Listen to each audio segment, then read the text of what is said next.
நான் கொண்ட திட்டங்கள் சிறிதாயினும் ஐயா எனக்காயும் திட்டங்கள் பெரிதல்லவோ. புழுதியில் இருந்து என்னை உயர்த்தினீரே, ராஜாக்களோடு அமர்த்தினீரே.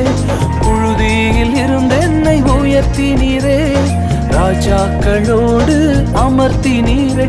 உந்தன் கிருபைகளை எண்ணி நான் பாடுவேன், உந்தன் மகிமைதனை தினம் நான் ருசிப்பேன். அல்லேலுயா அல்லேலுயா அல்லேலுயா அல்லேலுயா. உம்மை உயர்த்துவதே எங்கள் நோக்கமையா, உம்மை பாடுவதே எங்கள் மேன்மையா.